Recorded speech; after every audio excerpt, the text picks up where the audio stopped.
Now I will start. Ladies and gentlemen. We're going to call to order tonight's meeting of the Seaside Planning Commission for Wednesday, August 9th, 2023.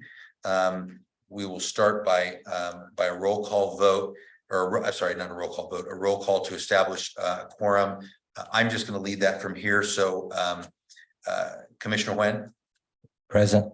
Commissioner Evans. Present. Commissioner Lamaika is not present. Commissioner Owens. Present.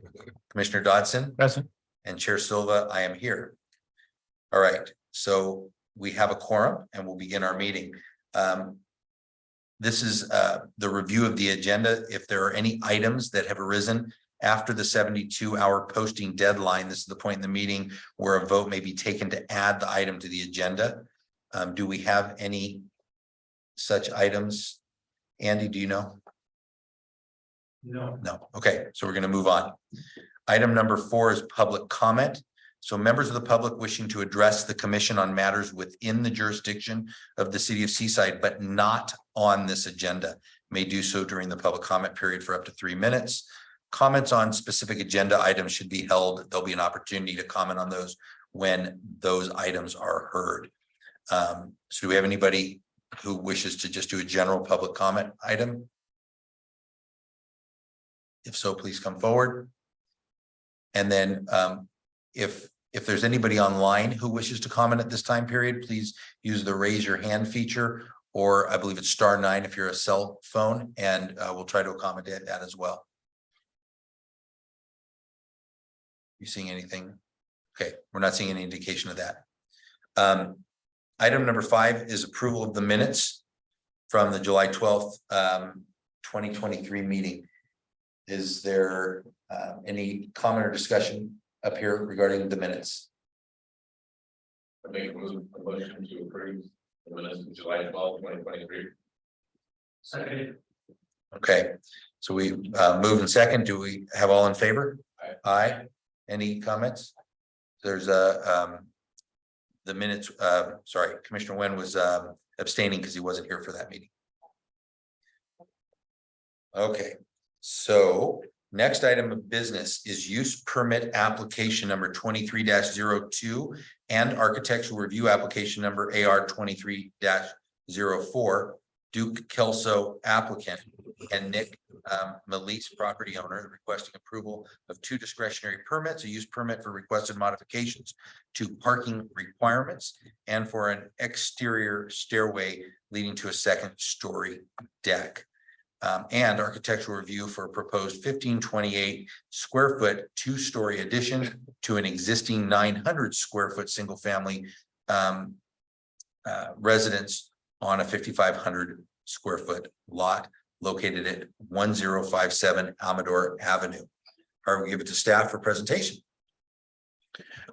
Andy, are we able to get the PowerPoint?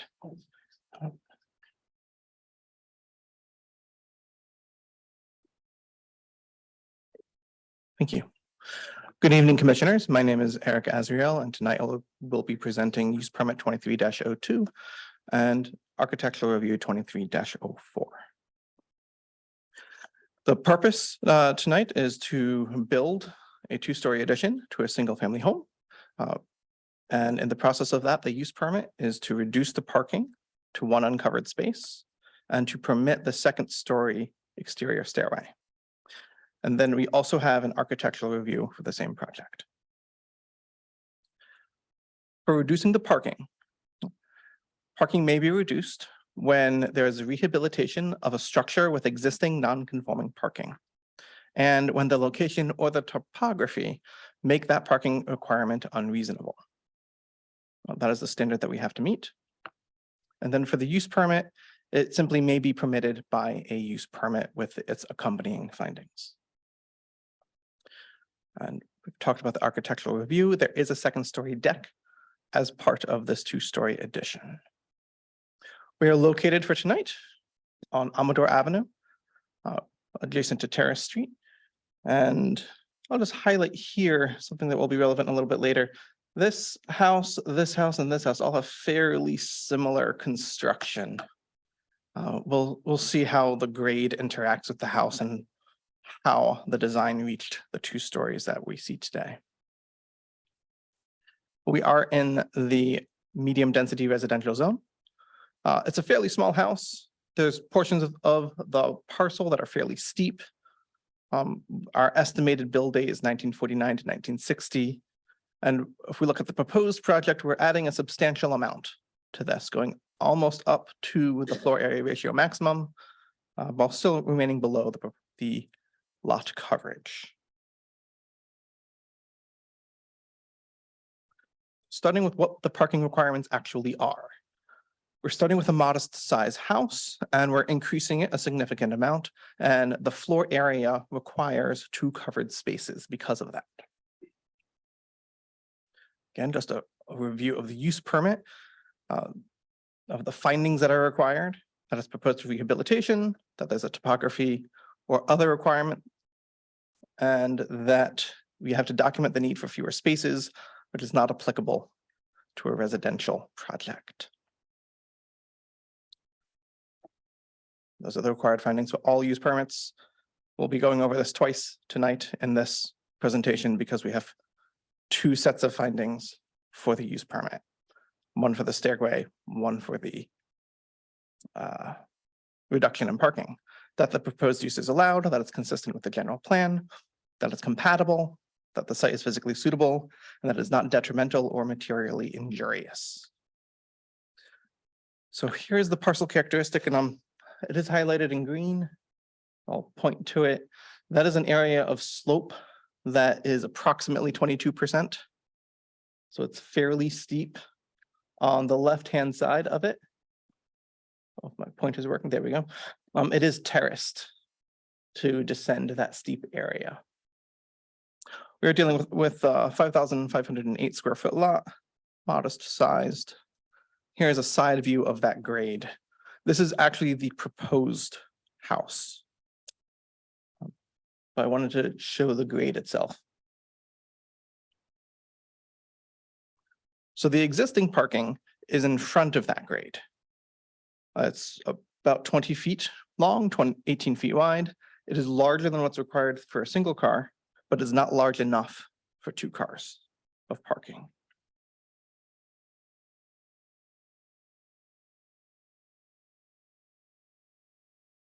The parking that is required is 2 covered spaces. There are a bunch of measurements that go into how much space we need. They are on this slide, but I'm going to go right to the point of the matter, which is in order to construct the 2 required covered spaces, they would need 25 feet wide and 39 feet length measured from the property line. What they actually have is 19 feet of width and 35 feet of length. So it's not physically possible to build 2 covered spaces in this location. If we considered uncovered parking requirements, we require less space simply because of the setback changes if we're not building a carport or a garage. However, even an uncovered parking space is still too wide. It would require 22 feet of width. It would fit in terms of the length.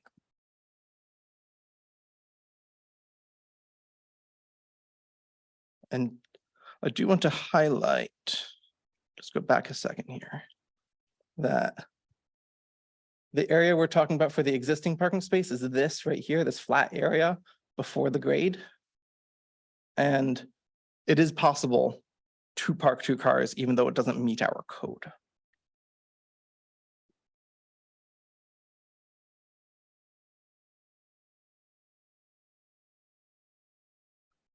The findings, we've already mentioned these, but number 1, that there is rehabilitation. This is an existing structure.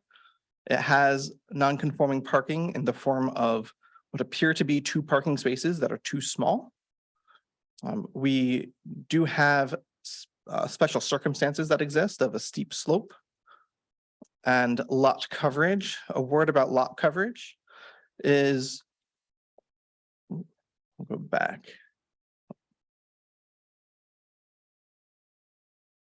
We do have this northern portion that's relatively flat. However, it would require paving this entire area and then building a garage or a carport in the back. And with how much lot coverage we have, that may also be practically infeasible.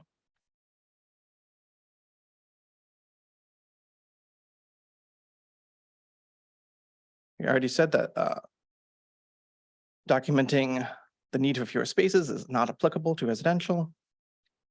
The proposed use is single family. It is permitted in the residential medium density zone, and the project otherwise complies with standards. Again, we're in the medium density residential zone for the general plan. Nearby uses are single family and multifamily. Very similar uses. And the constraints and the standards are met other than the parking. Continuing the non-conforming parking continues what already exists. And therefore it is staff's judgment that it would not be detrimental to the public interest. Staff recommends the commission approve the use permit for reducing the parking requirement to 1 uncovered parking space. Moving on to the exterior stairway. They can be permitted with a use permit. Highlighted in red is the location of the stairway. It's fairly far from any property line. It does provide access to this deck, which has access to the master bedroom, but it doesn't create any new entrances. This is what that would look like from the rear of the property. This is from the north side.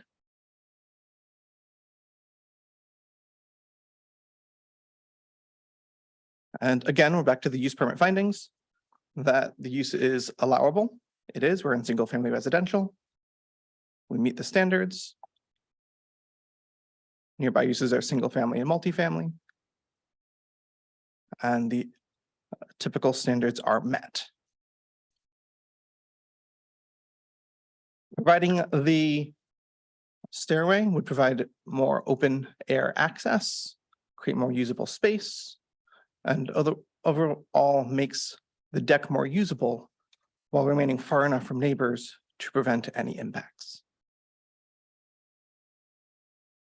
Staff recommends the commission approve the use permit to permit the exterior stairway.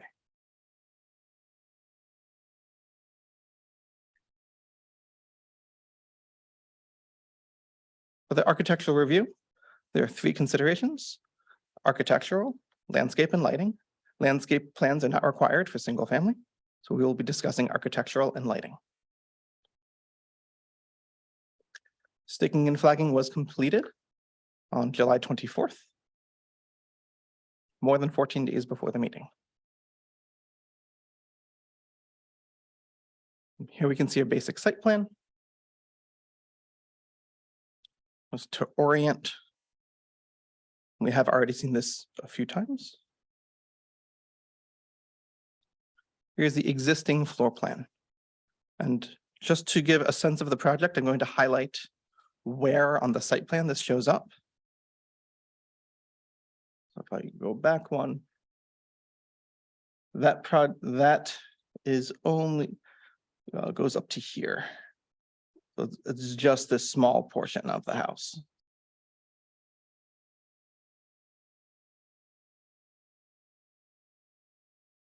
The proposed floor plan, this is the top floor plan. It is significantly larger. We can see that dotted line is the join. This is where the old wall would be from the exterior of the original house. And then beneath this section, because of the grade, they're building beneath this floor for the second floor. And they're calling that a storage utility area, but it does qualify for floor area.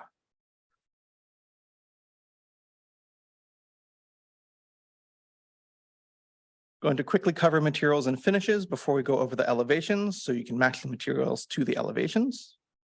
The exterior finish is planned to be stucco to match the vibrant color that already exists. The same color scheme will be continued. On this photograph, you can see siding as well. That siding would be replaced with stucco to provide a coherent appearance for the entire project. And there is going to be a deck made of redwood. And we have pictures of the lighting fixtures there.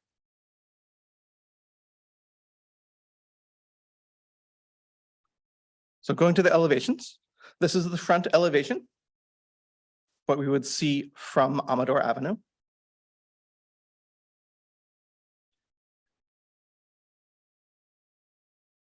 The west side elevation showing that grade change and the deck and the terracing. The terracing is existing. And then the rear elevation. And I do want to highlight the 3 lights on the second story.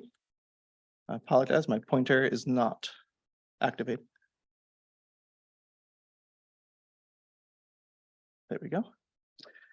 There's a light on either side of the exit to the deck and a light here right on the corner. And our proposed condition of approval is that those lights be made dark sky compliant to keep the light on this property and to not bother any of the neighbors. And then the east side has a lot less going on, but there is a belly band, also painted white, constructed of cedar, that will breaks up the appearance a little bit to make it more visually interesting. And again, the finishes: stucco, tar and gravel flat roof, deck made of redwood, and the lighting.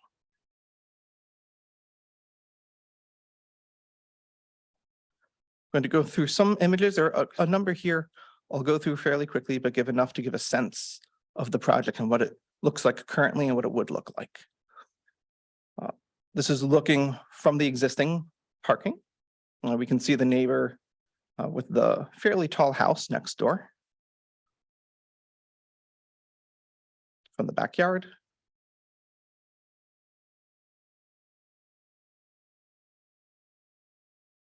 Just to provide a sense of the space.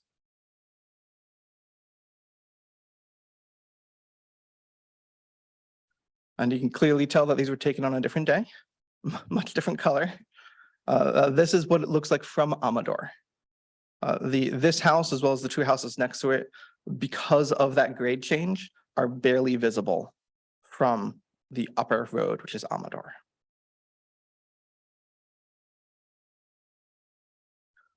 From Elm Avenue, which is the lower road, we're sufficiently far away that it's also fairly difficult to see, but it is visible.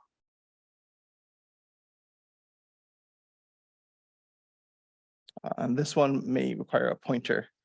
That is the flagging that is visible right there. And one more, again, barely visible. And there are a number of neighboring 2-story buildings. Again, this is a medium density residential district right off of Fremont. And a number of the buildings here are multi-residential, although it is still primarily single family.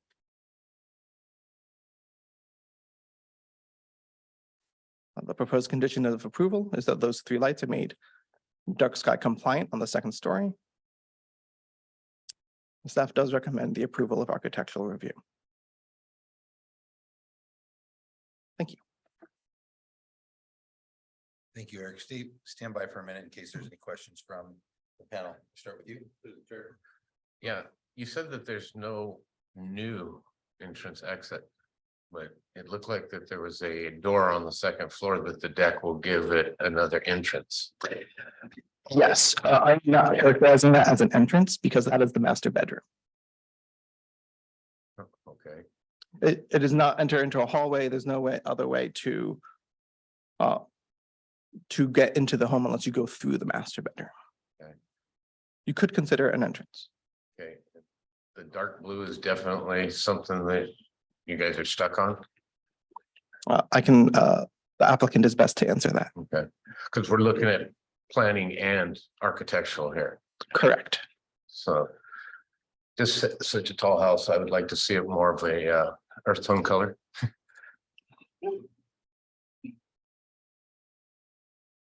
Commissioner Wayne? Evans? That's. So my biggest question is, you characterize it as a two-story house. Mhm. And I get that there are in fact 2 stories, but does our zoning code make any distinction in a case like this where the main floor where you enter, you refer to it as the second story because obviously it is above the ground floor. But whenever I've seen construction dealt like with that, that's considered the first floor because it's the floor that you enter into.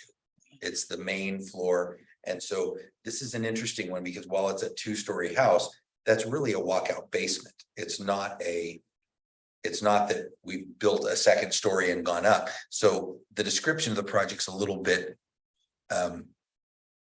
deceptive, perhaps, when you talk about a 2-story house. Essentially, we're extending the main floor and giving them a walkout basement space, which at the back of the house makes it tall, but from the street, it's barely even 1 story. Absolutely.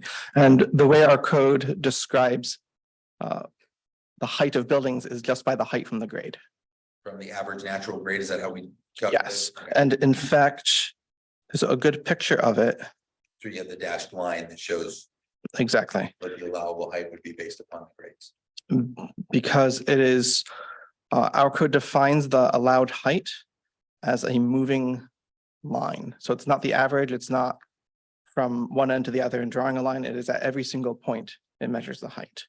So But arguably, a 2-story house on this lot would be allowed at the street level to be as tall as that dashed line, which would be maybe not as tall as the tan house next door, but comparable. absolutely, So I mean, you almost don't realize there's a house there when you drive by and when that Mhm. white stucco wall is visible. It's quite low. correct. And with the fence in place, it is very difficult to see. Thank you. All right, at this time, we're going to invite the applicant or applicant's representative, whether it's an owner or architect, up. We'll give you 5 minutes to present and then stand by for any questions from us. If there is a representative from the owner here, that would be the time to come forward. Our contractor is on Zoom. Okay, so Kelso. Dominique, can you see if Duke can identify himself and we can get him? Mr. Kelso, you now have the ability to make your comments. Yeah, hi, hello, everybody. Sorry, I'm not there in person. Can you guys hear me? Yes, Duke, thanks. We can. I've been detained in Atlanta due to weather, but I will be back tomorrow. So I'm sorry I'm not there in person. So I will have to talk directly. I guess the question at hand is the color scheme? That was one of the questions from one of the commissioners. Okay, so I would have to talk directly with the client who's there in person about that color scheme. It would be, ultimately up to them. So I would say we defer that to them. Nick, if you're there, if you can make comment on that, please. So stand by, and what we'll do, Nick, is we'll let you come up after Duke is done, and then we'll hear from you from the podium, so the microphone picks it up for everybody. Duke, any other just descriptions or comments on the project, your approach to the project, anything that we might need to know in consideration of the application? Then we can give the owner an opportunity to speak as well, but you're there for the technical purposes. Absolutely. I think Eric did a good job of describing. It's definitely a little bit of a challenging out of the box job, as you can see from the grade. So working with Eric at the planning department, we did our best to conform to the requirements. And I agree with you that I don't consider it a second story, but like Eric was saying, because of that grade, it is, I guess, deemed a second story. So that was my only concern out the gate, because I felt like it wasn't a second story, but here we are. Other than that, I think Eric's already covered everything, and I at this time I can't think of anything else. Okay, thank you. Why don't you stand by in case we have any questions, but we're going to invite the owner to come up if you'd like to. to introduce yourself and say anything you'd like to about the project. Co-owners of the property, So- my wife as well. Yeah, you can both come, but come to the podium and state your name for the record, and then just anything you want to share about the project. Okay, my name is Nicholas Melise, and this is, Alea Melise. and well, we're having a baby, so we're looking at getting a little bit more space. That's the primary reason why we're working on this project. I guess there was a question about the color scheme. Would you like us to Certainly. talk about that? You can answer. There was a question from the commissioner about the color scheme. Okay. Obviously, it's a bold blue. I'm Yeah. guessing that's the color that it is currently. Yeah, when we got the house, it was a little bit run down, kind of a white color, and we ended up going with something a little brighter. There's another house on the same block that has a similar color, and we're a fan of that aesthetic. So that's what we went for. I mean, ultimately, if it had impact on the project, then we would obviously have flexibility. Thank you. All right, while we have them up here, any questions from the commissioners? You go ahead. Yeah, when it was a low house, I could see the color, but when it's coming up the way it is, I'd really like to see a more neutral color. Kind of like the other ones that are around, you got some big houses around you, it looked like. The way that it's graded, I think a lot of that is hidden away because you see how it kind of grades down where the deck is right now. Our fence line actually goes all the way along there. So as far as what the neighbors are seeing, it's not really changing too much. And then as a couple people mentioned from the road, the difference isn't going to be too dramatic. I believe the overall extension of the height from the current structure is maybe 3 feet. I think Duke can confirm the exact measurements, but from the street, it's really hard to see the top of the house as is. Thank you. Duke, are you able to confirm the height of the addition? Yeah, it's no more than 4 feet off the top of my head. I could look it up real quick. But yeah, it's no more than 4 feet. That's fine. Okay, thank you. We're gonna close your timeout and then open this to public comment. So thank you Okay. for presenting. Thank you for your time. Appreciate you coming up.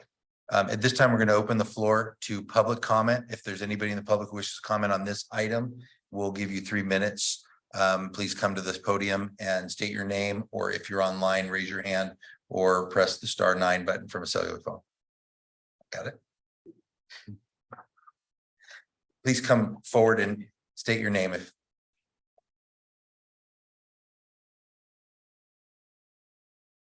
Hi, my name is Julie Ann Trout. I don't live in this neighborhood, but I have a friend that does, and I just like to state that I do like the color. I think that every house being a, what did you call it, earth tone is not very aesthetic, in my opinion. I like the color. That's what I would like to say. Thank you. That's all. Dominique, anyone online? Members of the public on Zoom wishing to make public comment on this item, please use the raise your hand feature or dial *9 if you're calling from a phone.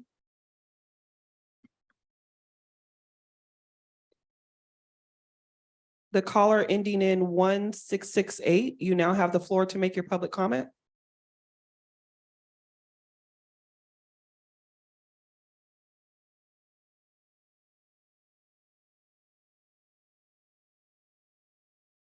The caller ending in there you go.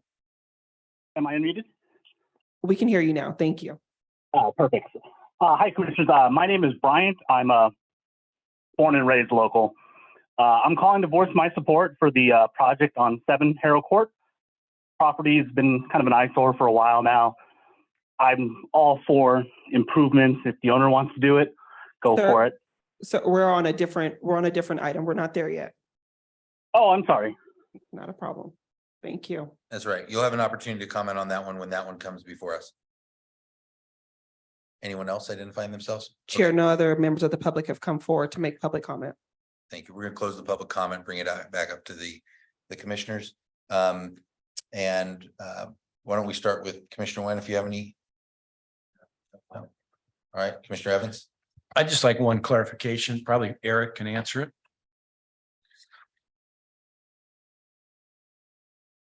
I'm sure I know the answer, but on the other hand, I just want to be sure. So when you were talking about, there was really no way to provide covered parking where currently there are 2 cars being parked. Is that true of if they had built a tandem garage? Or are you just talking about if it was a 2-car garage, there's not enough width there, or is it just a code issue? I'm going to go to the site plan to show.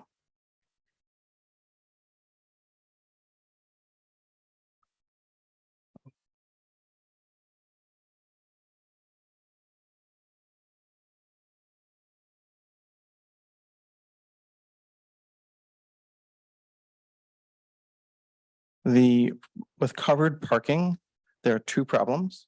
One is the width, because there must be 5 feet from the property line to the structure, because it would have to be attached, practically speaking. Then plus 10 feet for each of the spaces, which is 25 feet. So the width doesn't work. For a tandem, our municipal code says that a driveway leading to a garage must be 20 feet long. And we don't have that 20 feet to even make a single car garage. Is that all, Commissioner Evans? Okay. Commissioner Dodson? I just want to confirm, I think I saw it on one of the photos, but there is parking, street parking on both sides on that street. Is that correct? I believe there is. Okay. Yes. I have no further questions. I agree with the person that came up to support this project. I'm fine with blue. I think it's a good thing to have some different colors in our neighborhoods, especially since they're already there. And I think it's great that we have a project like this that's improving something that probably needs to be improved a bit. Thank you. Commissioner Dodson? Or sorry, Heath Dodson, you're Owens, I did that. All right, well, I'll bring it back on then. On my end, the other thing I noticed, the existing house, is there a lot line or is it practically on the property line? Sorry. The existing house is non-conforming with regards to the eastern property line. Perfect. Okay, and that's fine because that's the existing one. It's not legally non-conforming, so we allow that to obviously persist, which is fine. Correct. Okay. And the addition who does respect the setbacks. Okay, which is I saw the jog. It made perfect sense. Okay, thanks, Eric. From my perspective, we have a lot of these odd lots in the city of Seaside, and whether they're narrow or whether they drop off like this. And I think this fits within the accommodations that we would typically make for a lot so that a person can have their highest and best use of the lot and they can enjoy expanding on it. And frankly, a 900 square foot house or whatever was there before grossly inadequate, especially if you have children on the way. So I'm encouraged by this. I would love to see more architectural character to the house. It's simple, it's plain. I'd love to see more to it, but I don't see how you accomplish that given the site constraints. So if the architectural character piece you have is the color, it's brighter than I might choose, but I also believe it's cheerful and not, it's certainly not a downer. The other piece of it is if it was a 2-story house that was extending up like the neighboring house and it were all blue, then I would probably have objection. The fact that most of it's going to be hidden behind what's already there, I can certainly live with that. I understand that it makes you guys happy. I get it. So with that said, why don't we bring that back? Is there a motion to be entertained at all?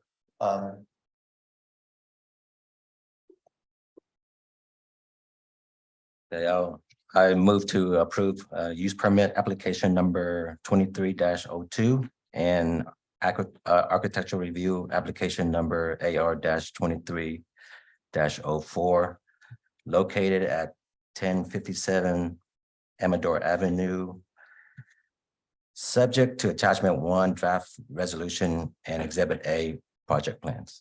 Second. Okay, on favor? Aye. Aye. Aye. None opposed? Seeing we have unanimous approval on it. An appeal may be made, may be submitted in writing within 7 calendar days from the date of this meeting. The appeal shall state the pertinent facts and the basis for the appeal and shall be accompanied by the required filing fee.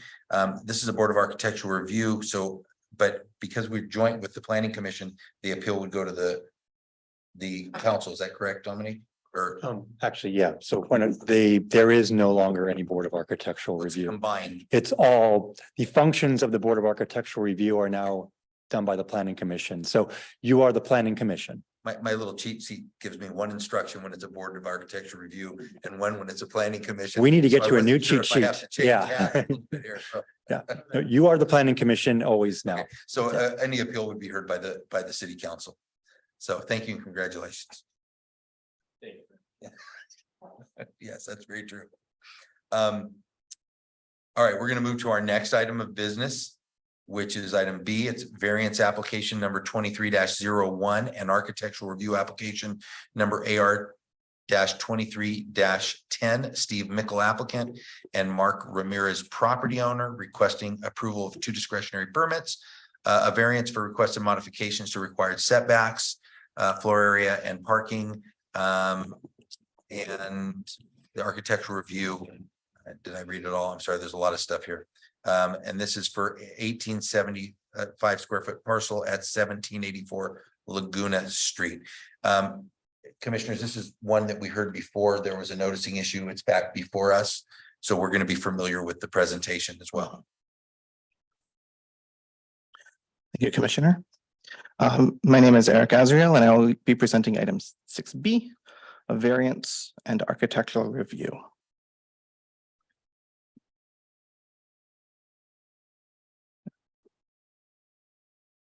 So this is to build a 2-story home on a substandard currently vacant parcel. A variance may be granted when special circumstances exist, and that variance can waive or modify parts of the zoning ordinance standards. And an architectural review is required for all new single-family residential, as well as second story, and this will be both.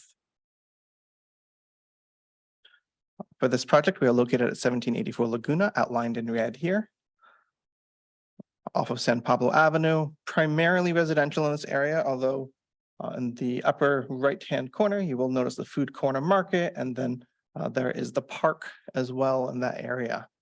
So it is not entirely residential, but mostly. Project is a modest 2-story single-family home. There is going to be a second-story deck that goes above the driveway.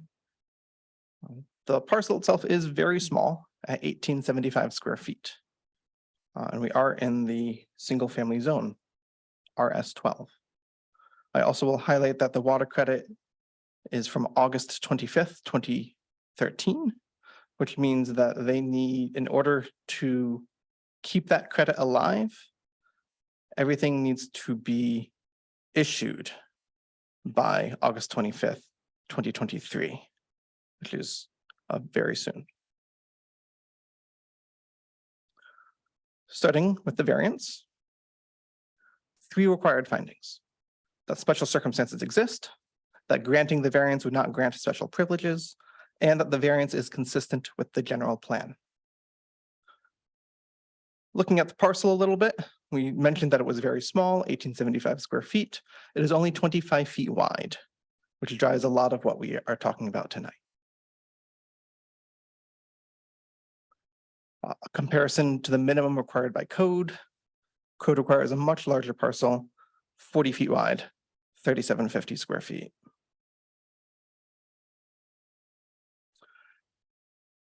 The requested and proposed conditions would be to reduce the side setback from 5 feet to 3.5, to reduce the rear setback from 15 feet to 9, and to increase the allowed floor area ratio from 0.45 to 0.67, which effectively would increase the allowed house from 844 square feet to 1247 square feet.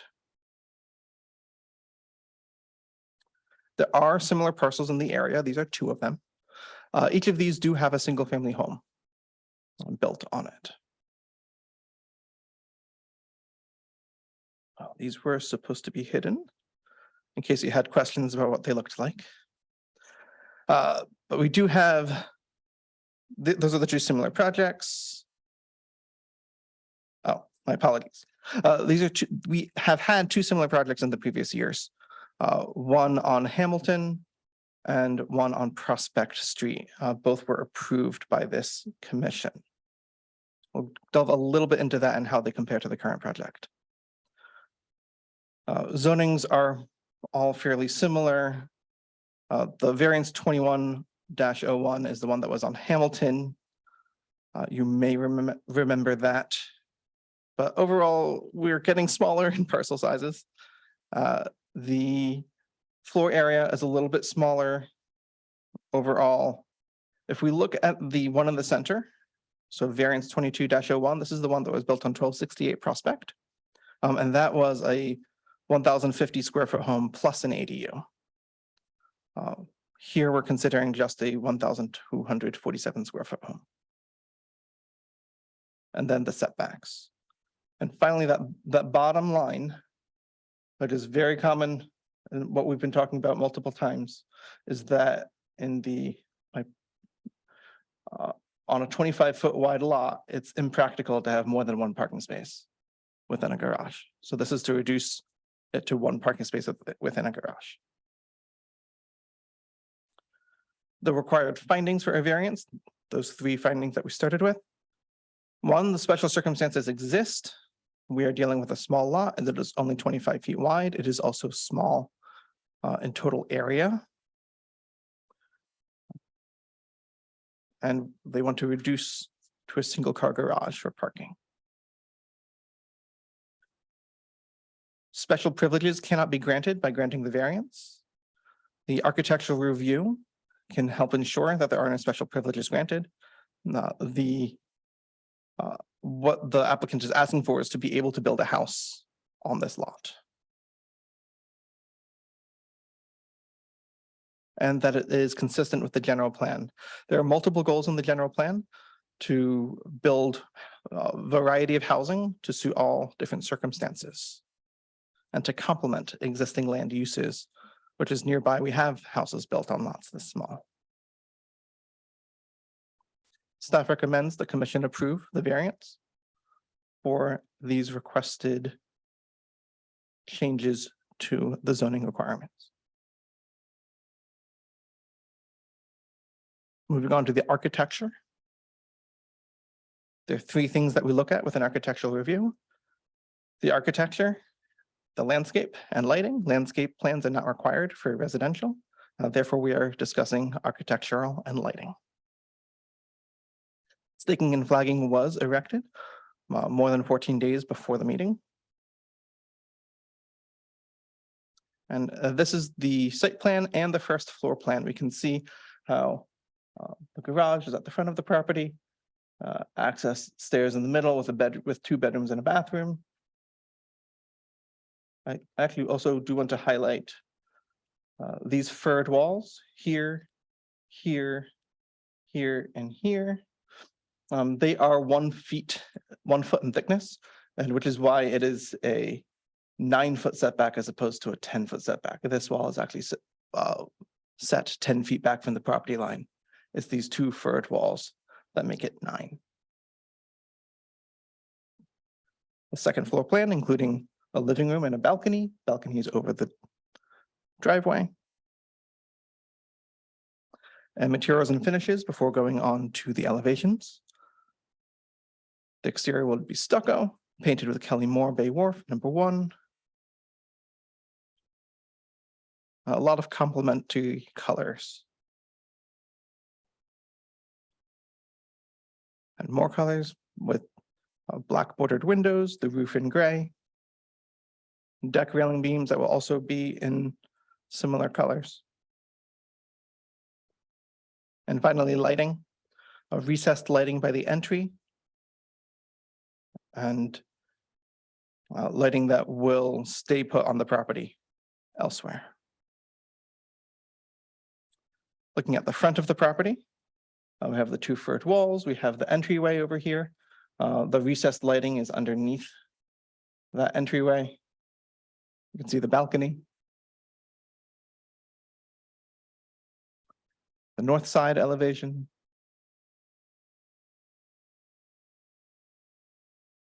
And the rear.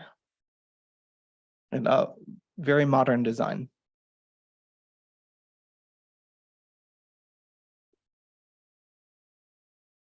And the final side. Again, just the materials and finishes. If you wanted to attach, see what they look like in your mind.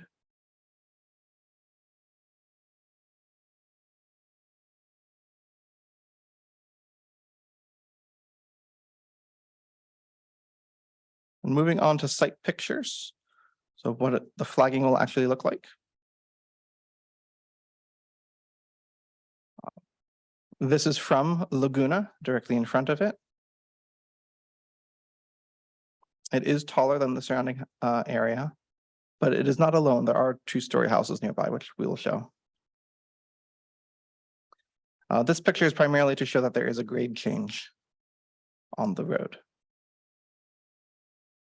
And we're now looking at the other side of Laguna. We can see two-story homes in green. That's a two-story home. And where this picture was taken is we were looking directly at 1784 Laguna at the vacant lot and turned around, did a 180 to look at the other side of the street. And then we have in beige on the back left, there's another two-story home. What do we see there? They're not that common, but they do exist. And this is a short map of existing two-story buildings.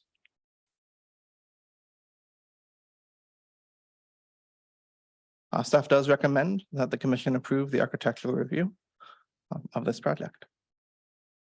Thank you. Thank you, Eric. Commissioner, do we have any questions of staff before we move on? What was the distance from the garage?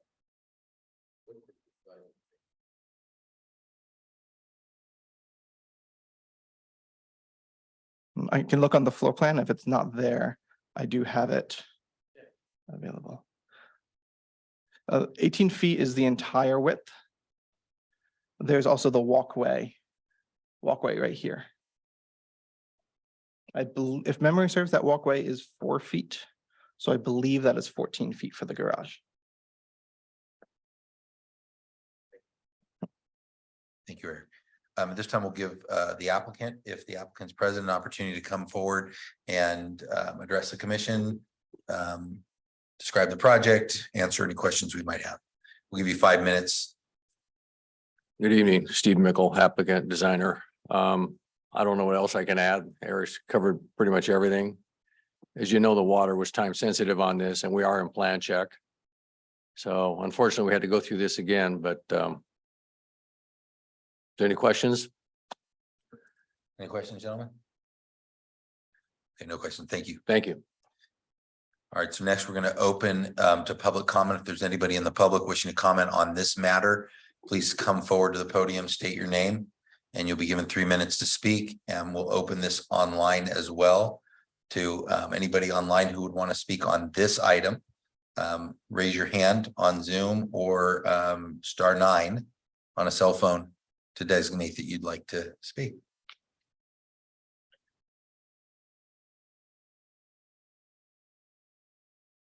Anyone online, Dominique?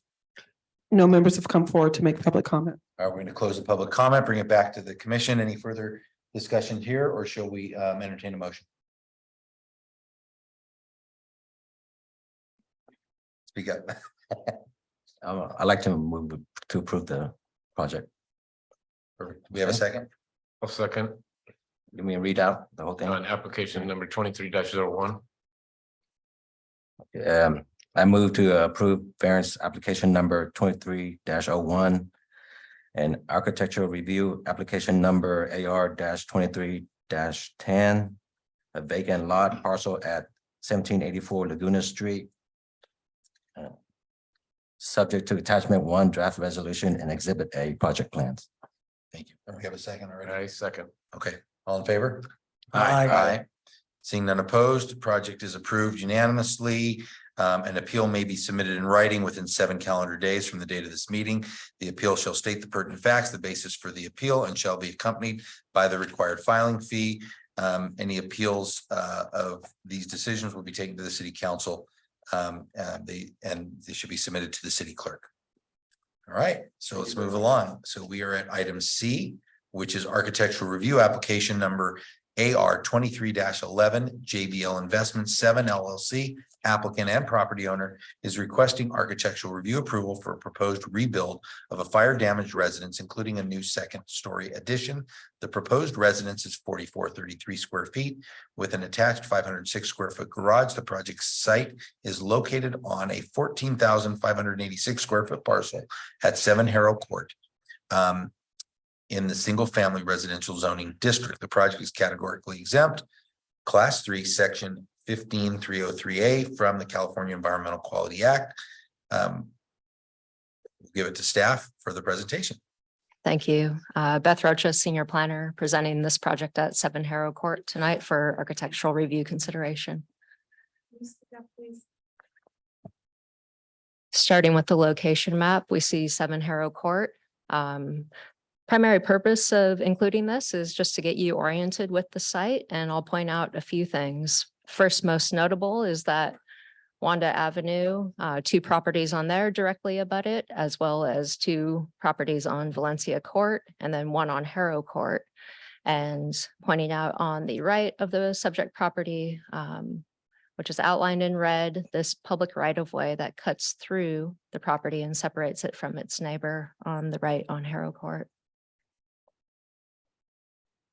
Some parcel characteristics. It's a large parcel, even for this part of the city, looking at upwards of 14,000 square feet. And labeled on here also illustrates the grade change of 30 feet from the front to the rear property line. So at the base of the property, it's at 244 feet, where you get to around the area of the existing footprint and the garage. You're at about 256 with stairs up, taking you to the existing footprint. Takes you back to about the 264 mark, and then a really drastic increase of 10 feet within a relatively short distance, which also, if you've walked that area, there's a set of steps there, whereas the rest of it is just sloped along the contour. But this is where you hit the steps and then it flattens out as you approach Wanda Avenue.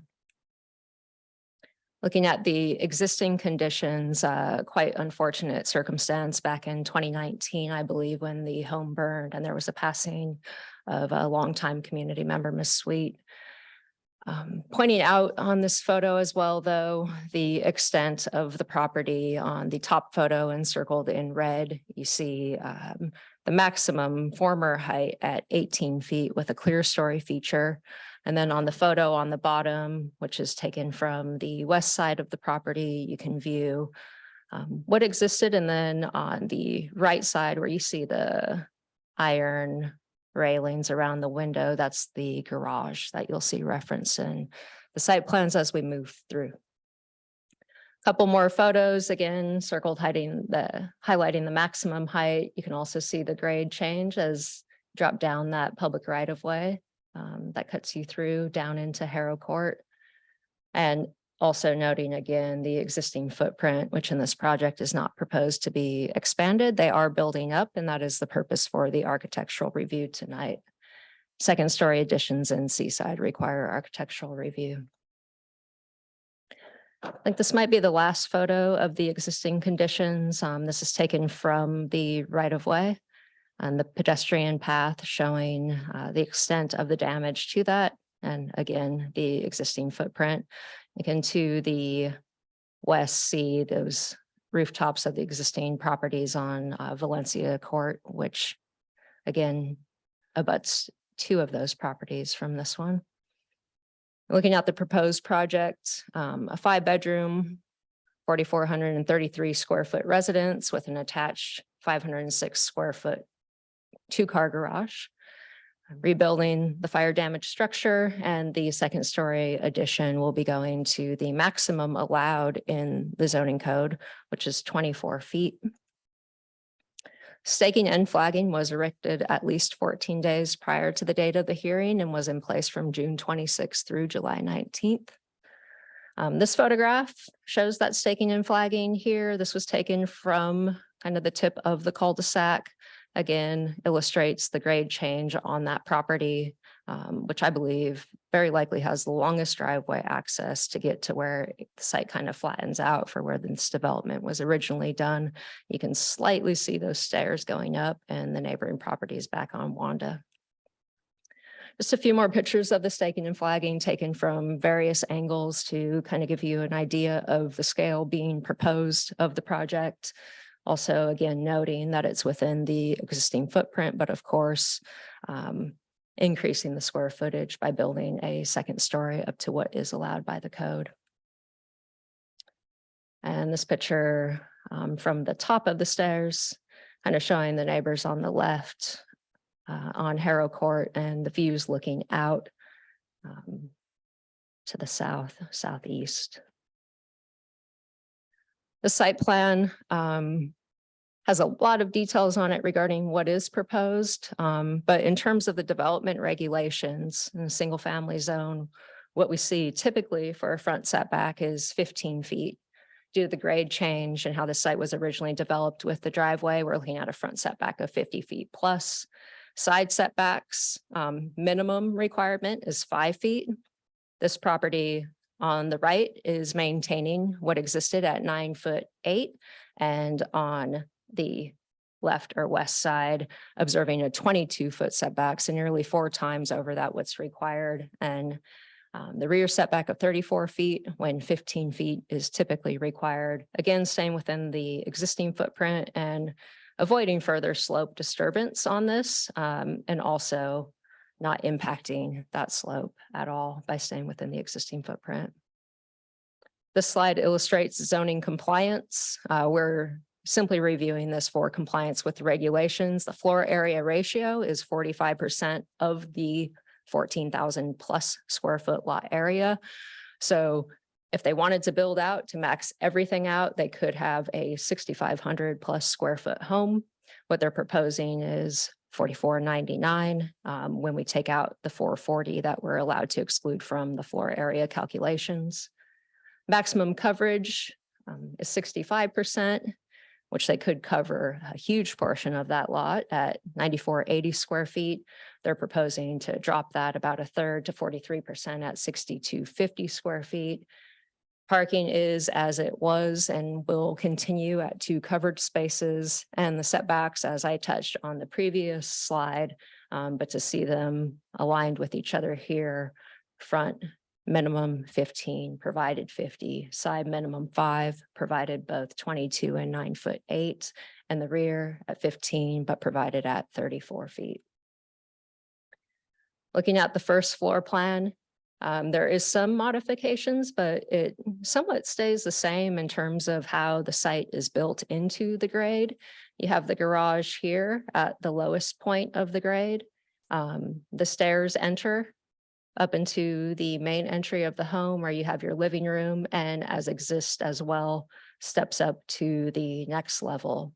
The major change being here is, of course, the second story, which we're here for architectural review on this entire project. But this second floor adding 2,050 square feet, so a little bit smaller than what's on the ground floor, and creating a few more bedrooms and master bedroom. And now looking at the materials and colors, it's going to be a very clean palette. The garage door will be cedar. We're looking at black vinyl windows, keeping it pretty mellow with the colors, with acoustic white and tranquil taupe, and more cedar siding to be highlighted on other portions of the project.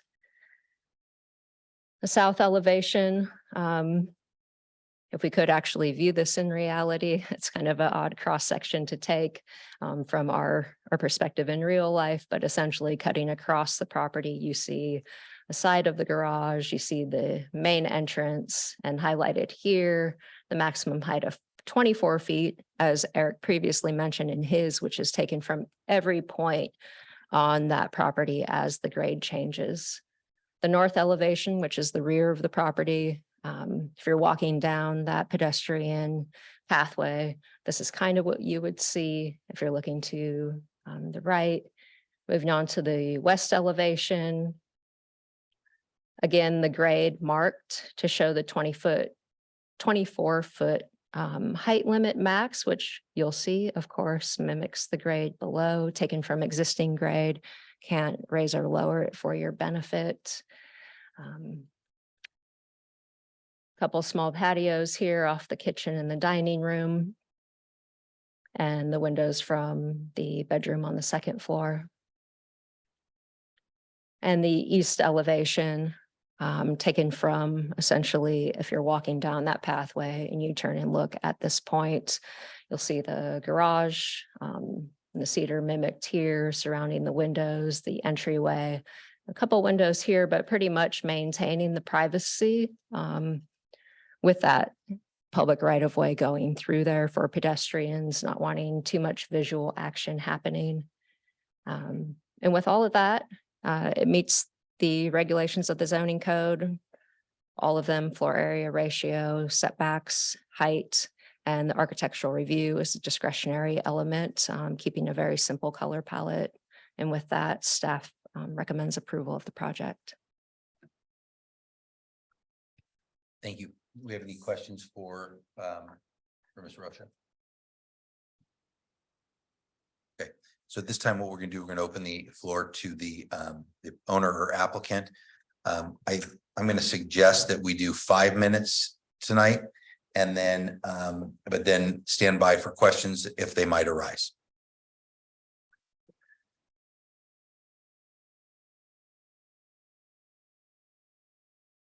We did 10 minutes the last time when we did this. I think it was more than you needed. Okay. So I think 5 is sufficient, but I know you have a presentation. I want to give you time. Absolutely. Well, while this gets pulled up, I just want to introduce myself. My name is Jonathan Lee. I'm the owner of 7 Haro Court. Before we get started, I want to again thank you all for your time tonight, for the consideration for the approval of my project. So once this gets pulled up, we'll get going. It's great to see you all again.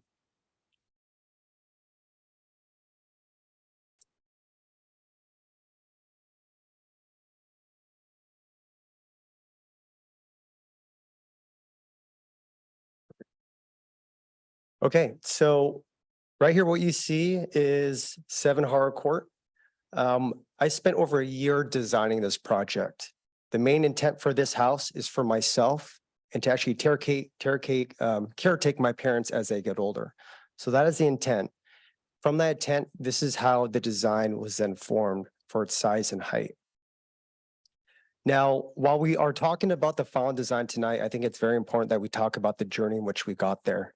And the best way I could communicate that is to show an alternative version that I could have moved forward with, but I decided not to. And the decisions that I decided not to do an alternative design was from 3 different factors: the impact on the environment, impact on my neighbors, and privacy. And I'll walk through that with you right now. So again, bird's eye view of the property. The red border you see right now is the existing footprint, and that is the exact same footprint I am proposing for my project. The reason why I've done that again is the impacting the environment. There's no more impervious surface that's going to be proposed. The other impact that I was taking consideration is for my neighbors. So if you see on the western side, it's maintaining a 22-foot setback, where I could have elected to do a 5-foot setback. The rear of the property maintains a 34-foot setback, which I could have proposed a 15-foot setback. Then on the eastern portion shows a 9-foot, 8-inch setback, which again, I could have proposed a 5-foot setback. So what you're seeing right now is an existing condition and also the footprint in which I plan to move forward with my project. So again, just to show the journey, here's what it would have looked like if I would have gone with the alternative. The impervious surface is much greater. increasing by 50, the impervious surface of being 59%, an increase of 37% for my proposed project.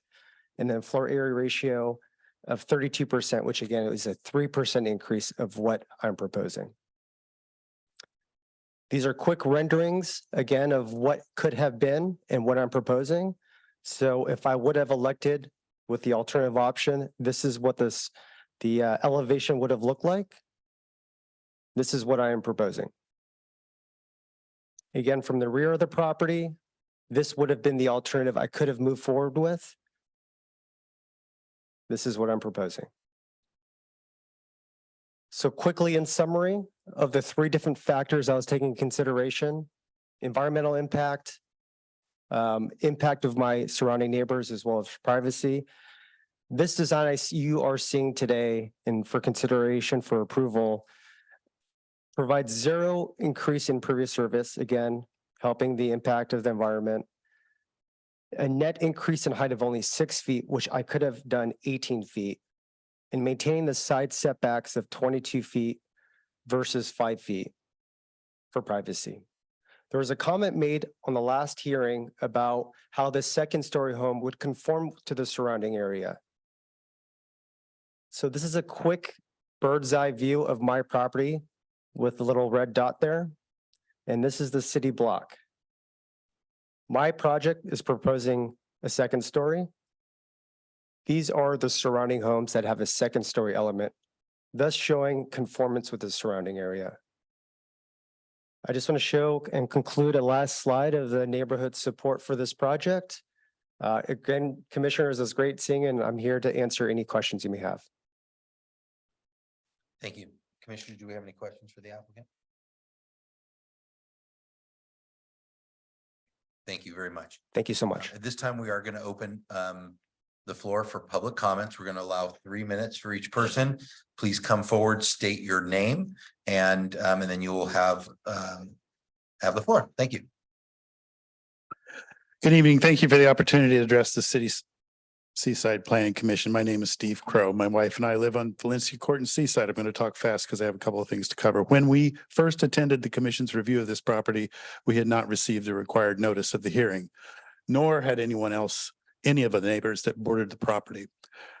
The staking and flagging was in place. That drew our attention to it, so we attended the meeting. The staking flagging came down, then our neighbors received a notice. So there was no staking and flagging in place when the notice went out. So I'm not sure that all our neighbors understood the magnitude of that project. I appreciate the opportunity for all the neighboring properties now to be notified as required. I'm grateful to the city's efforts so far to improve our streets and infrastructure throughout the city. I'm here tonight after receiving a notice of this public hearing regarding the property at 7 Harrow Court to consider a major departure from the architectural design and size of the homes in our neighborhood.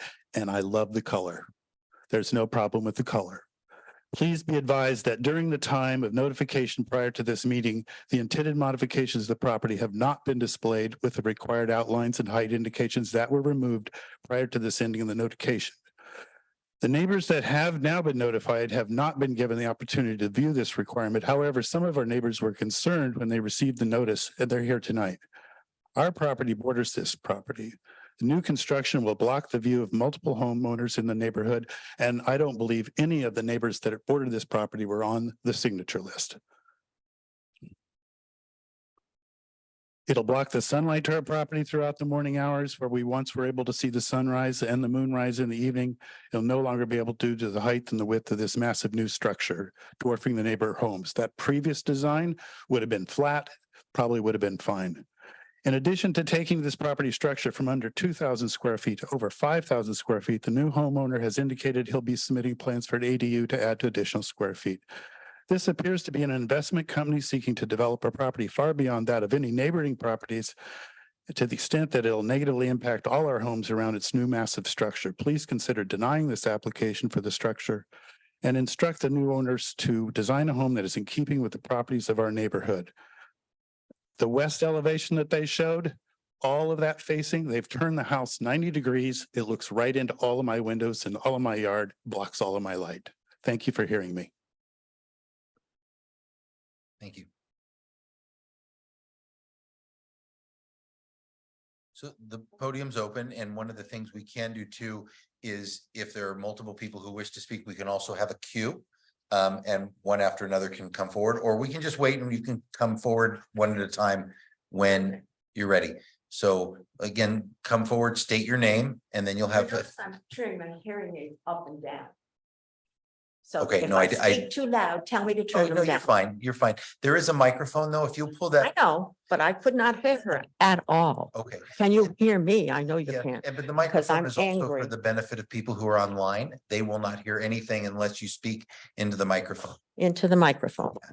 Okay, good evening, gentlemen. Thank you very much for listening to the neighbors who never got notified about this. My husband Please and state your I, name. my name is Marilyn Mancini. My husband is Tom Mancini. He was now in Cypress Ridge because he had a stroke, but he was 16 years on the city council. So he knows a lot about this, and he told me, you better be there. Okay, I'm here. Okay. We've lived at Valencia Court for 50 years, okay? Never had a problem with any of our neighbors, ever.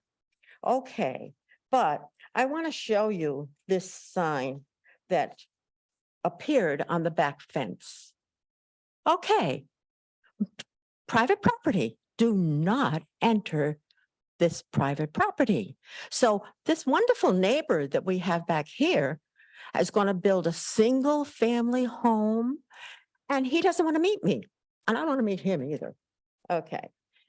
What I'm concerned about is when he put this wonderful structure up in the backyard, he can see my whole backyard. He can see into my bedrooms and my bathroom.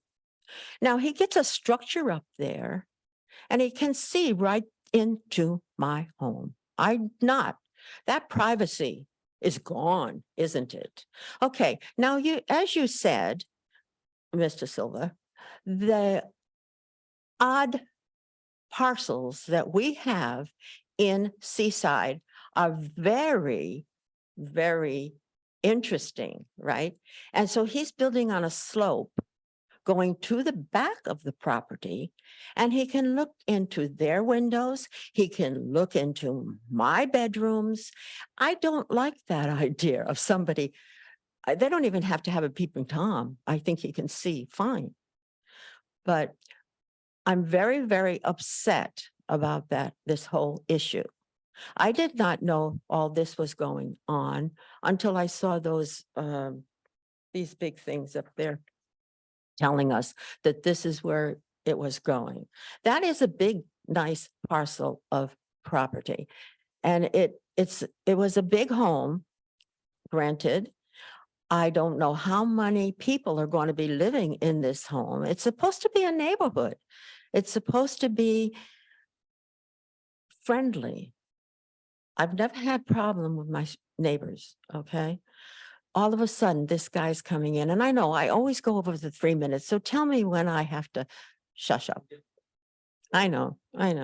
But the thing is, I'm really upset about life that goes on and our parcels that are wonderful. And we bought our house, brought our kids up, and they went to school here.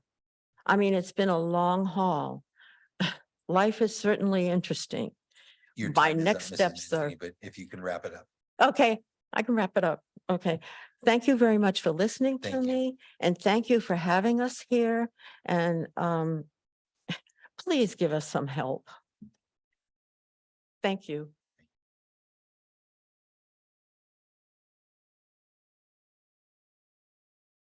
Oh, and Mrs. Mancini, you showed some photographs. You kind of held them up.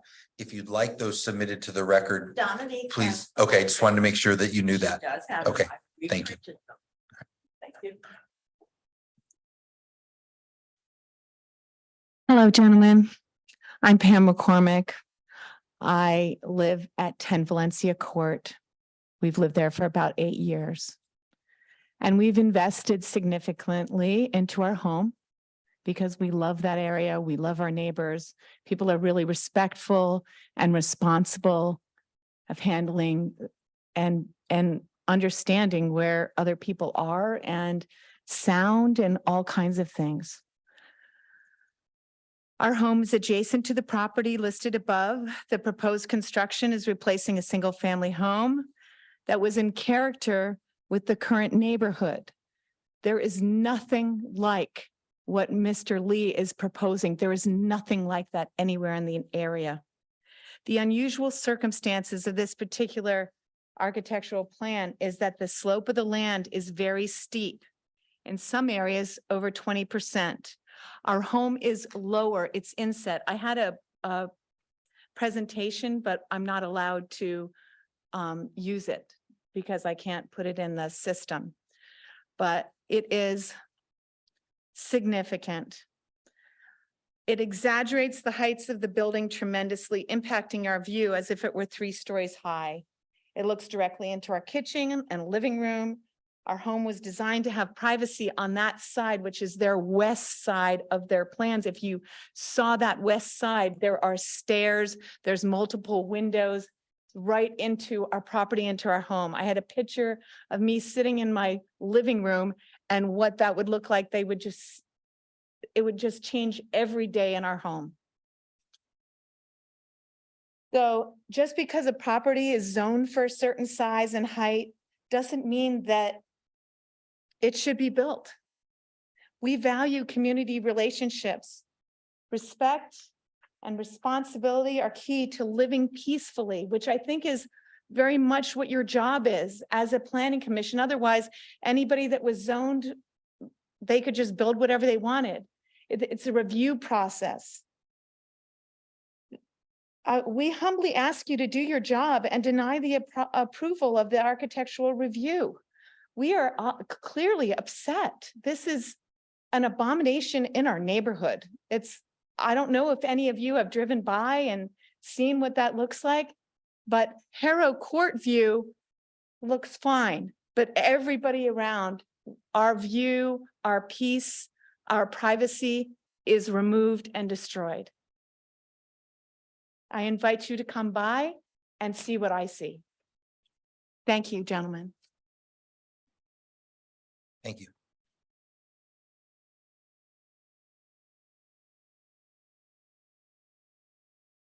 Hi, my name is Julie Trout, and I hate public speaking more than the possibility of death. So this is how important this is to me.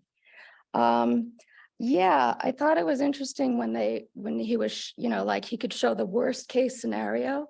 Well, maybe the best case scenario would be a lot better than what he's proposed. I mean, the worst case scenario is always terrible. And I was kind of interested that we got to see how terrible it really could have been, sort of to explain to us how wonderful it is, but not in our opinion. I also thought that the west side was very interesting because the west side of the house had balcony, sliding glass door, facing my neighbors on Valencia Court. So that's what she was talking about. The east side, which is the side that I get to walk up and down those steps, they want privacy. Did you notice he pointed that out? Or she pointed, there's only like a couple windows there because we don't want the people walking up and down the step to look into our house. Well, I thought that was interesting that that's their priority. They want privacy from the public being able to see into their house. Also, I just like to state the bottom line. I live next door to the people that live next door to that house. And when it burnt down, it was scary, how close my home was to that house. I'm on Valencia Court. I have a big house. I have a 2,000 square foot house. It's big. And they want to build a 4,000 square foot house. And I think I have probably one of the largest houses in our neighborhood. For example, it's a single story house. The bottom line is that, and I would love to hear from the people that live on Wanda Court. It seems to me that the height of the proposed structure is much higher than any other structure in our neighborhood. I moved there because of my view. The panoramic views of neighboring properties will be completely obstructed, thereby decreasing the property values in our neighborhood. The property values of the people's home views that are obstructed, the property values of the people that are next door, the property values of the people that are next door to the people that are next door, because we all live in equally sized homes. You know, we don't have monstrous homes. We all live in about the same size home. So if somebody's property values decreased because their view is totally obstructed, that's going to affect all the property values of our neighborhood.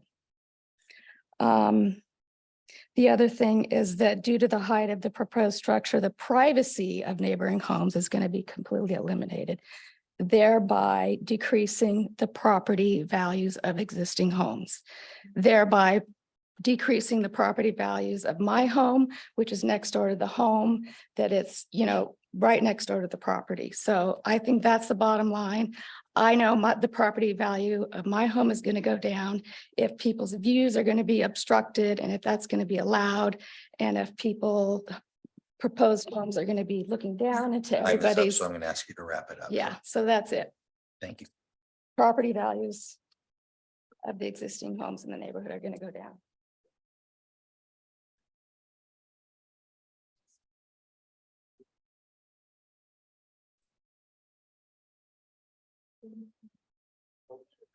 How you guys doing? My name is Greg Daniels. I live on 1640 Wanda.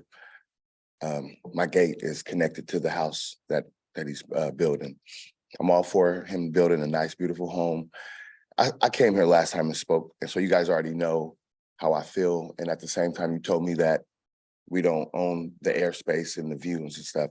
My only question is, when you go purchase a home, the value of the home, kind of like she was just stating, is you get a certain value for your view. I have an ocean view in the front, and in the back, I had all the mountains, the airport, can see Highway 68, kind of like what he's gonna have.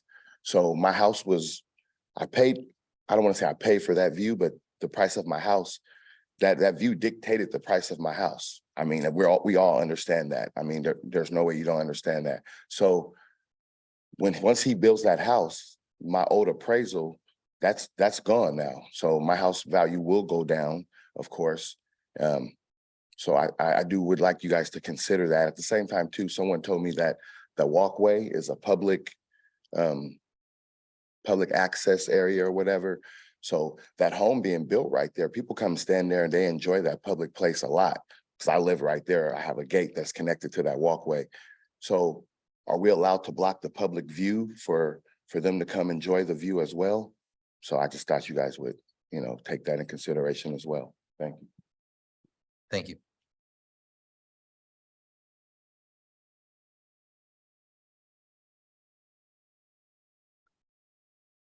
So you're wanting to read somebody else's statement into the record? Yeah.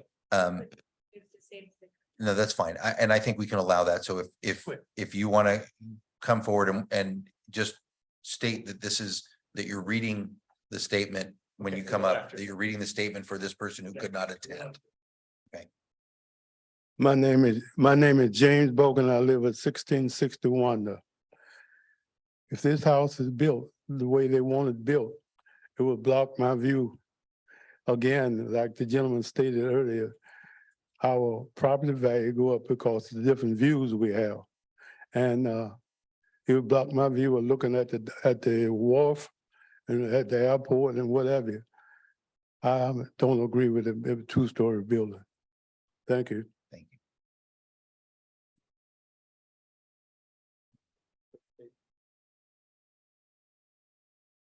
This is from David and Rena Kempton, who reside a couple hundred yards west and slightly downhill from the proposed development. I'm reading the statement. Our neighborhood consists of moderately sized private homes of a general character from the 70s and a bit later that reflects the value of Seaside, its diverse community and its welcoming, inclusive effect. A house of the proposed size, sometimes referred to as McMansion due to its encroaching on its neighbors' borders and blocking sight lines, is extremely out of character and does not represent the architecture or lifestyle of those who have purchased in this area. These are areas of Seaside that can accommodate buildings of this magnitude. This is not one of them. A building that size and that location would feel like a bully shouldering its way into our modest but openly spacious area. We have no objection to Mr. Lee rebuilding the original spec, but we bought our home 25 plus years ago. We had to go through the same process because we wanted a new bathtub that was 1 inch deeper than the old rusted out one. Allowing this architectural outreach is to proceed will lower our property values, reducing our morning sunlight, encroach on its neighbors, and make a mockery of Seaside's stringent building codes in the Code Enforcement Department. Thank you, David and Rena Kempton for Valencia Court, Seaside. Thank you.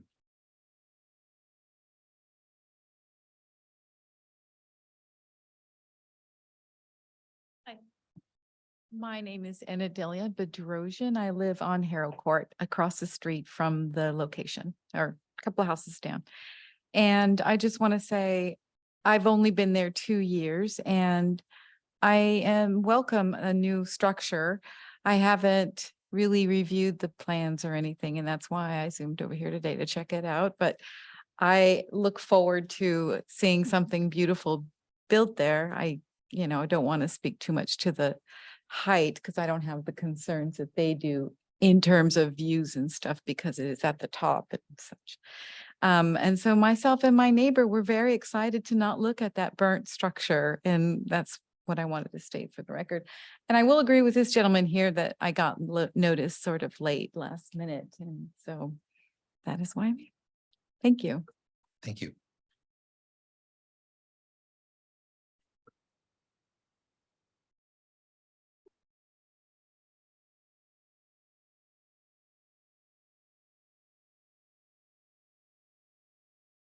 Hello, I'm Catherine Bryant Daniels, living at 1640 Wanda, which will be the home in back of Jonathan. I want to just make it very clear that I am actually pleased that he is building a home. The portion of this that disturbs me is that when I came here the last time, I had asked Beth and you all if notice was sent out, and there was confirmation that there was. And I believe that's why we're here today, because there was not. So sometimes it's, in my perspective, not what you know, it's who you know. And so that disturbs me because I know that she has a relationship with you all, and you guys went ahead and just approved it without actually getting that confirmation. The other thing that's really important for me to let you guys know is that I love the structure that Jonathan has. It's just that it's too high, 24 feet at the max, when previously before years ago, 18 was the max. I don't understand why that limit was changed. None of my business, you guys' prerogative, but it does disturb the fact that I do not have my view anymore. I actually have been opening my windows up every day because it's going to be gone. From my kitchen to my living room, from my bathroom to my bedroom, all of that is completely gone. He'll be able to see when I'm sitting on the toilet and I have my window open. That's absolutely ridiculous. He wants privacy, so do I. I want to be able to say, I love my neighbor, Jonathan, but the start of our relationship is crappy. I know that you guys can't approve us saying that you can't buy air or whatever the case may be. People can do whatever they want to, but it's really crappy when there are so many people that are impacted and you guys can't do anything about it. So that's the part that's disturbing. It's hard to digest. Every day is a struggle for us to watch and see that this is going to just diminish our dreams, the reason why we purchased the home. I've been in this community since I was 4 years old. I went to elementary school, middle school, high school. I've worked at the Monterey Peninsula Surgery Center for 21 years. I am a resident here, and I'm here to stay. Jonathan says that he's here to stay, but it just doesn't settle well. And that's all I have to say. I'm just truly disappointed because I know it's not going to go in our favor, and it sucks. So, thank you.